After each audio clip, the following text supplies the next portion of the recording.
Hi everyone and welcome back to my channel. For those of you who are new here, my name is Yvette. I am a college advisor by day and a life coach by night. Today's video is going to be about how I paid off my loans 6 months after graduating. So I'm going to give you the 8 things I did that allowed me to pay off my loans. Stay tuned. Let me start this video by saying I am not a financial guru. Do not check my bank accounts. I am not rich. I am just a regular person that made a promise to myself that I did not want to take out a lot of student loans and I didn't want to be in debt. First thing that I did was I paid off my interest while I was in school. If you take out a loan, let's say you take out a $7,000 loan with an interest rate of 5%, that is $350 added every year. And the way that interest works, you get interest on your new balance. So if you owe like $7,000 and then the next month your balance is like $7,100, you're now getting taxed on the $7,100 and then ongoing and ongoing and ongoing. And that's how sometimes you'll see that some people will have a large amount, like they'll owe $45,000. They'll be paying their minimum or whatever amount for like 10 years and it still would be for $45,000. So you want to start paying off the interest as soon as possible. And so for me, I started paying it off. I believe like freshman year, I'll just throw in money every now and then. And it wasn't a lot. It would just be like $50 here and there.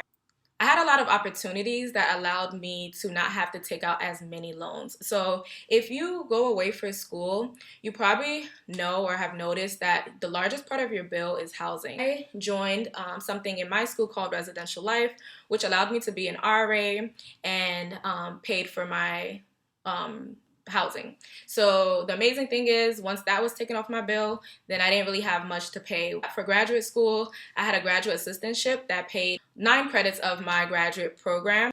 For most colleges, anything after 12 credits is free. So basically in graduate school, I didn't take out any loan. And the next thing I would recommend is to try to get scholarships. So the things that I mentioned earlier, those are different ways and programs that you can use, but there's also scholarships. So when I was in high school, I decided that I was going to apply to so many scholarships. I always heard about it as I was like going through high school. So once the time came, I was like, okay, this is my moment. Like, let me look for, well, I can't do left-handed scholarships, but I was like, let me look for whatever these scholarships that they're talking about.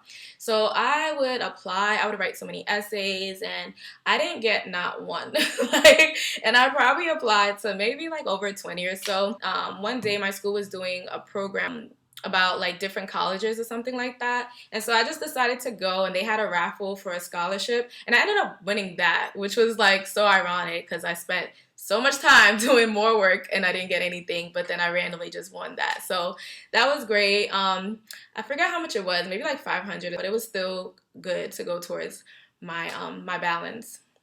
And then in grad school, it's best to look at some of your programs. So for me, my social work program, they actually have scholarships in the program. So I got one of those and my bank at the time was given scholarships as well. So I was able to get that. Definitely look out for scholarships. I would say start local first. So try to look in your religious affiliations, your school, your program. If you're doing like a particular area, so sometimes like STEM majors, there are certain scholarships for STEM majors.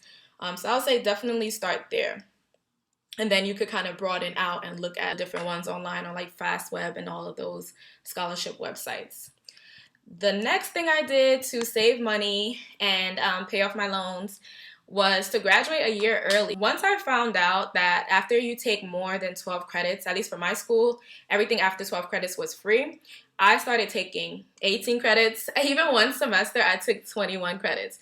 And I know that probably sounds crazy, but honestly, I finessed my schedule, so it wasn't that bad. Like, I was taking classes that were really manageable, and I was able to graduate a year early. So a year, if you think about it, is about, for like a state school, sometimes $20,000 or more if it's a private school. Graduating a year early definitely saved a lot of money. Then the next thing I did was I stayed employed. I've been working since I was 13 years old, okay? I think 13, or maybe whenever, if you're from New York, whenever we were able to get those little green cards or whatever that they allowed us to do to work, to start working, I was probably the first one on that line because I love to be independent. I love to make my own money. And so I always have been employed. When I was in high school, I used to spend my money on like a lot of materialistic things, and it was cool for the moment, but I always look back and I'm like, wow, I could have like really saved all that money and probably like paid off a lot of my loans. It's not easy working and going to school. If you can stay employed and put a little bit towards your loans as early as possible, I would highly recommend it. The next thing is sacrificing and prioritizing. Oh my God. Any video about paying off any type of debt, you will hear this a lot. Okay, it was a lot of sacrifice for me to pay off my loans in the time that I did. Like one of the sacrifices I would say is going to a state school. So originally when I was in high school, I actually wanted to go out of state to Georgia because I just felt like it was so cool. Like I wanted to try something different. Then I was introduced to out of state tuition. And let me tell you, out of state tuition, at least from what I saw, was about double what the in-state tuition would be. So if you would pay like $20,000 for that school, because you don't live in that state, you're paying $40,000. And that just was not worth it for me. Like, it just did not make any sense. I was like, Georgia, I will see you when I graduate, okay? Like, for real, because I am not paying double for the same education that somebody's getting right next to me. Like, that's not happening. So then I decided I'm staying in New York. Another thing that some people sacrifice and do, they start off at a community college and then they later go into a four-year school, and that's cool. Honestly, I wouldn't have wanted to do that because I just feel like in order for me to have gotten out of my comfort zone, I had to leave the time that I did, and I don't regret going away for college at all. So it's all up to you. If you want to start off at a community college and you want to save money and that's your plan, I think that's an amazing plan. And then, you know, you can always get the four-year experience in your last 2 years. And the other thing is, so when I was in school, there's the dorms and then there's the apartments. And then there were like the apartments on campus that were owned by the university, and then there were the off-campus apartments. If you had a dorm, you were paying around like $7,000 or something like that, at least for my school. And then if you had an apartment, you were paying a little bit more, so it was like about $10,000. And then off-campus was like much less. Our first year, we could only stay on campus, and then once you finish your first year, you can go off campus or go into the apartments. That's a good way to save money. A lot of people moved off campus, and at the moment, I didn't understand why.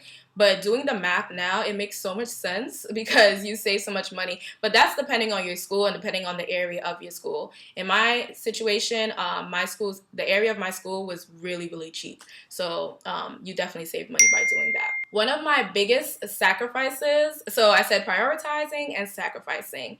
So sacrificing was me moving back home after college. This is one of the biggest sacrifices that you can make sometimes. So depending on your living situation, it may not be like the best, and everyone is different.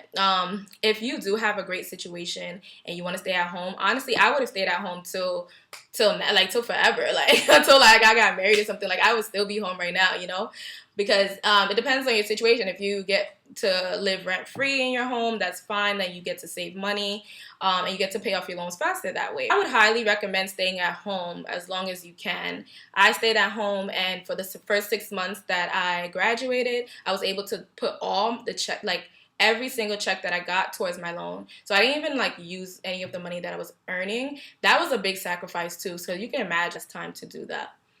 Oh, and I was also walking to work. Oh my God, that was crazy.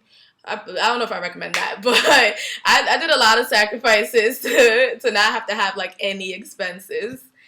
And last two things. So one thing I would recommend is to stay informed, aware, and educated. Just knowing about certain things could really save you a lot of money. Like knowing if your school is free after 12 credits, like if you can take more than 12 credits and that would be free, that's really important to know. And if you can manage taking more, that would be a great option. Living on campus costs more than living off campus. That's a good thing to know. Some people get refund checks, and a lot of times from what I've heard, people would spend their refund checks on like materialistic things or just like blow it. Like they'll think that that's their money. Like, and sometimes it is your money. Sometimes it'll be like the leftover from grants or it will be loans. But either way, it probably would be best to use that wisely. And if you do have loans, put it towards your loans or put it towards your school books or whatever, something like more useful so that you can pay it off if that's your goal. If your goal is to be fly while getting your education, that is okay too. I do not judge. It's really important to know who your provider is. I remember once I like knew who my provider was and that they had an app, I downloaded the app and I started looking at my balance a lot. That really helped me because that helped me to see how much I owed, and it was really motivational to see that like, okay, my payments are actually going somewhere. So yeah, I would definitely recommend if they don't have an app, at least be on the website, know like your login information. And if you have multiple loans, you have to know like which lender they are from. And the last thing is to talk to people. So I find that a lot of people do not talk to others, and I learned so much talking to people. Like you would literally, I remember at my school, like you can opt out of certain things in your bill, and just by talking to someone, I learned that like, oh snap, like I could opt out of that. Let me save money there. Or even graduating early, like that was my friend's idea, and then I was like, oh, I could do that. Like that's actually pretty cool. So like just talking to people, learning from others, doing research on your own. I had so many random conversations with like supervisors, friends, colleagues, and those all helped me to be able to understand like how to pay off my loans and like the time frame that I was going to be able to do it. So yeah, so hopefully this video helped you. So when I graduated from graduate school, I had about $9,000 worth of student loan debt, and the 2,000 of it I paid while I was in school, and then yeah, and then the rest I paid my first 6 months of being at home as after my master's.